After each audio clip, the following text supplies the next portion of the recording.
নমস্কার বন্ধুরা, শ্রাবণীর পাকঘরে সবাইকে স্বাগত জানাই। আশা করি তোমরা সবাই ভালো আছো, আমিও ভালো আছি। আজকে আমি তোমাদের কাছে নিয়ে চলে এসেছি মেথির পরোটা রেসিপি নিয়ে। এই শীতেই মেথির শাকটা খুব ভালোভাবেই পাওয়া যায়, তো সেই জন্য মেথির পরোটা বা লুচি রুটি সব কিছুই মেথি দিয়ে খুব ভালো লাগে। এমনি তরি তরকারি খেতে তো ভালো লাগেই আমাদের। শাকগুলো প্রথমে একটু ভালো করে বেছে নিতে হবে, কারণ শাকের ডগাগুলোই আমি নেব, কচি পাতাগুলো ডাঁটাগুলো ফেলে দেব। সেইভাবেই শাকগুলো সব বেছে নিচ্ছি, দেখতেই পাচ্ছ পরিষ্কার করে। তারপরে যতটা সম্ভব ছোট ছোট করে কুচি কুচি করে কেটে নিতে হবে।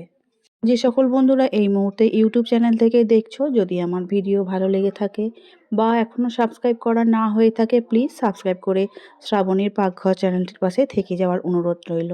পাশে থাকা বেলটা অবশ্যই প্রেস করে দিও, তাতে যখনই কোনো নতুন রান্না ছাড়বো সবার আগে তোমাদের কাছেই পৌঁছে যাবে।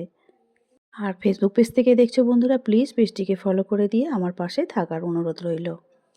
শাকগুলো সব পরিষ্কার করে বেছে নিয়েছি, দেখতেই পাচ্ছ একটাও কিন্তু শাকের ডাঁটা নেই, সমস্ত কচি কচি ডগাগুলোই আমি নিয়েছি। এবারে ছোট ছোট করে কেটে নিয়ে চলে এসেছি। এবারে এর মধ্যে কিছু মশলা আমাকে দিতে হবে। দিয়ে দিচ্ছি 1 চামচ চাট মশলা, তারপরে দেব জিরে গুঁড়ো, অল্প একটু লঙ্কা গুঁড়ো, আর দিয়ে দেব হলুদ গুঁড়ো। সব কিছু দেব, তার সঙ্গে দিয়ে দেব পরিমাণ মতো নুন, আর বেশ কিছুটা রসুন হাফ চামচের মতো থেঁতো করে নিয়েছিলাম, বা গ্রেটারের সাহায্যে গ্রেট করে নিলেও হবে। দিয়ে দিয়েছি 1 বাটি ময়দা আর 1 বাটি আটা, দুটো আমি মিক্সড করেই দিচ্ছি এখানে। তোমরা চাইলে শুধু আটা কিংবা শুধু ময়দারও পরোটা করে নিতে পারো।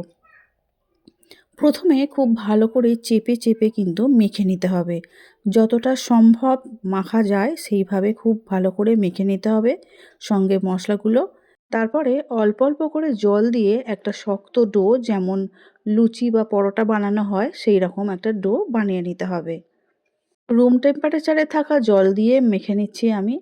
এখানে তোমরা ঈষৎ উষ্ণ গরম জল দিয়েও মেখে নিতে পারো। ডোটা যত সুন্দর হবে পরোটাগুলো ততই নরম হবে। একটু ওপর থেকে সাদা তেল আবারও লাগিয়ে দিচ্ছি, দিয়ে খুব ভালো করে মেখে নিয়ে সমস্তটা রেখে দেব 5 থেকে 7 মিনিটের জন্য।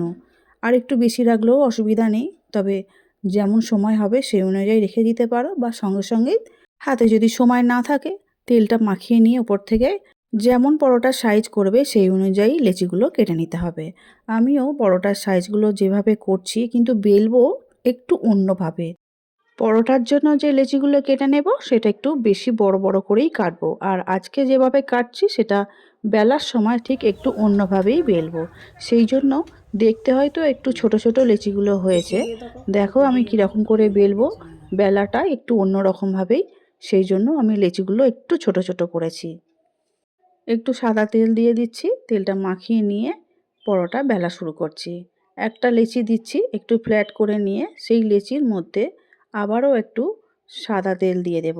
দুটো লেচিকে কিন্তু হাত দিয়ে যতটা পরিমাণে ফ্ল্যাটেন করানো যায় সেইভাবে করে নিয়ে হাত দিয়ে চেপে, দেখতেই পাচ্ছ, এবারে বেলে নেব।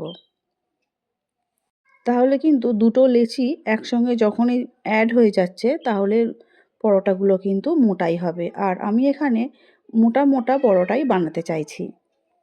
এইভাবে সমস্ত পরোটাগুলো আমি বেলে নেব।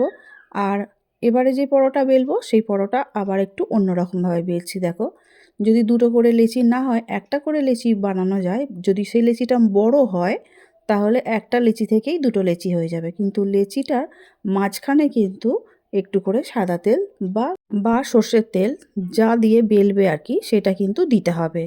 তাহলে পরোটার মাঝখানগুলো কিন্তু খুব ভালো খেতে হবে আর খুব নরমও হবে। এইভাবে এক এক করে আমি পরোটাগুলো বেলছি। দেখো, সবই গোল গোল করে। তোমরা চাইলে কিন্তু যেভাবে 3 কোনা পরোটা হয় সেইভাবে পরোটা বানিয়ে নিতে পারো। আর আমি যেভাবে পরোটা বেলছি সেটা যদি পছন্দ না হয় নিজেদের ইচ্ছা মতো পরোটার শেপ দিয়ে বানিয়ে নিতে পারো। আমি যেভাবে পরোটাগুলো বেললাম এই পরোটাগুলো কিন্তু মাঝখানটা খুব ভালো হবে বলেই, আর পরোটাগুলো অনেকক্ষণ নরম থাকবে, সেই জন্যই আমি এইভাবে বানালাম। তোমরা আবারও বলছি তোমরা তোমাদের পছন্দ মতো করে নিতে পারো। এদিকে ফ্রাইং প্যান বসিয়ে দিয়েছি, গরমও হয়ে গেছে। একটা পরোটা কড়ার মধ্যে দিয়ে দিলাম। প্রথমে তেল না দিয়ে দুপিঠ খুব ভালো করে সেঁকে নেব। যখনই দুপিঠ এপিট ওপিট করে সেঁকা হয়ে যাবে তারপরে অল্প অল্প করে তেল দিয়ে পরোটাগুলো সুন্দর করে ভেজে নিতে হবে। এখন তোমরা যদি পছন্দ করো যে খুব বেশি করে তেল দিয়ে ডুবো তেলে যেভাবে লুচি ভাজা হয় সেইভাবে পরোটাগুলো ভেজে নিতে পারো, তাহলে সেটা তোমাদের পছন্দ। এই পরোটা দেখতেই পাচ্ছ দুদিকে ভাজাটা কি সুন্দরভাবে হয়েছে।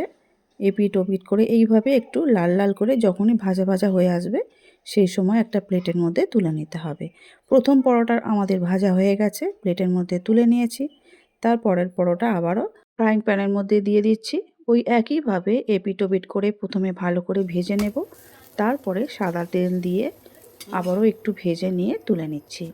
এইভাবে প্রত্যেকটা পরোটা একইভাবে অল্প অল্প করে তেল দিয়ে ভেজে নেব। মেথির পরোটা তোমরা কে কে খেতে ভালোবাসো অবশ্যই কমেন্ট করে আমাকে জানাবে। এই মেথির পরোটার সঙ্গে ছোট ছোট করে আলু কেটে আলুর চচ্চড়ি কিংবা আলুর দম যেটা ইচ্ছা খেতে পারো। তবে শুধু গরম গরমেই খাওয়া হয়ে যাবে, গন্ধটা এত সুন্দর ছাড়ে। আজকে আমি যেটা নিয়েছি সেটা হচ্ছে টক দইয়ের সঙ্গে একটু বিট নুন আর অল্প একটু চিনি দিয়ে খুব ভালো করে চামচের সঙ্গে ফেটে রেখে দিয়েছি। আর এইভাবে টক দই যদি থাকে বাড়িতে এইভাবে বানিয়ে নিলে না রায়তা দিয়ে পরোটা খেতে দারুণ লাগে। তবে তোমরা একবার এইভাবে বানিয়ে দেখো। আজকে আমার মেথির পরোটা তোমাদের কেমন লেগেছে অবশ্যই অবশ্যই কমেন্ট করে জানাবে। আর তোমাদের কমেন্টের উত্তর দিতে আমার খুবই ভালো লাগে আর পড়তেও খুবই ভালো লাগে। দেখো একদম নরম আর তুলতুলে হয়েছে। আর পরোটার লেচিগুলো একটু বড় বড় করার জন্য পরোটাগুলো একটু মোটাও হয়েছে, সেই জন্য খেতে খুব ভালো লেগেছে। আজকে তাহলে আসছি, দেখা হবে অন্য দিন নতুন রেসিপি নিয়ে। সবাই খুব ভালো থাকবে, সুস্থ থাকবে। আমার ভিডিওটা দেখার জন্য অসংখ্য ধন্যবাদ আমার সকল বন্ধুদের।